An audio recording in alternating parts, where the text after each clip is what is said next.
সূরা ইখলাসে আছে কুল হু আল্লাহু আহাদ, বলো আল্লাহ এক ও অদ্বিতীয়।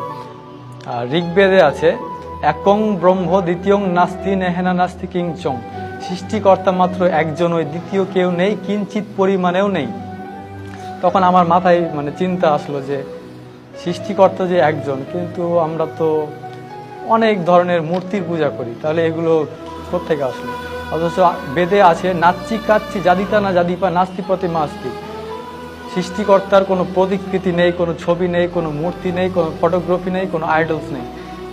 তাহলে আমরা কেন এই ভ্রান্তিক বিষয়গুলো নিয়ে পড়ে থাকবো? আমার চিন্তা ভাবনা শুরু হলো, আরও জানলাম। হিন্দু ধর্মের কল্কি অবতার নামে একটা বই আছে, ওই কল্কি অবতারে একটা শেষ অবতার যার নাম হবে নরসংসা। নরসংসা অর্থাৎ প্রশংসিত ব্যক্তি। প্রশংসিত ব্যক্তিকে আপনি যদি আরবিতে নিয়ে যান তাহলে হবে মোহাম্মদ। মোহাম্মদ অর্থ হচ্ছে প্রশংসিত ব্যক্তি। ওই থেকে আর কি মনের মধ্যে একটা খটকা, যে আরেকটা মন্ত্র আমি পেলাম কল্কি অবতারে, লা ইলাহা হরিতি পাপং ইল্লো ইলাহা পরম পাদম জন্ম বৈকুণ্ঠ অপরিণীতি জপি নাম মোহাম্মদম। এখানে আল্লাহর কথা আছে, রাসূল সাল্লাল্লাহু আলাইহি সাল্লামের কথা আছে। তখন আর কি আমি পুরোপুরি শিওর হয়ে গেলাম। তারপর আরো মন্ত্র আছে হতারমিন্দ্র মহাসুরেন্দ্র অল্লং জ্যেষ্ঠং শ্রেষ্ঠং পরমং ব্রহ্মং অল্ল অল্ল রাসূল মোহাম্মদং অল্ল অল্ল লাল লিখিতং। এই ধরনের এই মন্ত্রগুলোতে আর কি কল্কি অবতারে মোহাম্মদের, আমাদের যে নবী, শেষ নবী মুহাম্মদ সাল্লাল্লাহু আলাইহি সাল্লামের কথা আছে।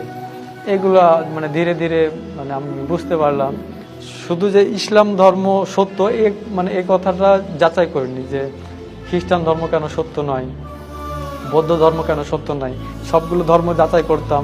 বিভিন্ন পাদ্রীরা প্রশ্ন করতো ডক্টর জাকির নায়েককে, বিভিন্ন ধর্মের যাজকরা আসে প্রশ্ন করতো যে ডক্টর জাকির নায়েক যেসব উত্তর দিতেন কোরআন হাদিস থেকে, আশ্চর্যজনক। ইসলাম ধর্ম যে সত্য এটা যে তিনি বুঝিয়েছেন, এই কথাটা এইটা আমার মাথায় গেঁথে গিয়েছিল। এরপরে আমি ইউটিউবে একটা চ্যানেল পেলাম হেদায়েতের পথে। এখানে গিয়ে এক আমার দিনী ভাই আব্দুর রহমান ভাইয়ের ওনার সাক্ষাৎকারটা আমি দেখলাম। আল্লাহর কসম, আল্লাহর কসম, এই ভিডিওটা দেখার পরে আমার এই মুহূর্তে ইসলাম ধর্ম গ্রহণ করতে হবে এরকম একটা চিন্তা ভাবনা আর কি। ওনার নাম্বারটা নিলাম, নাম্বারটা নিয়ে ফোনে সেভ করে রাখলাম।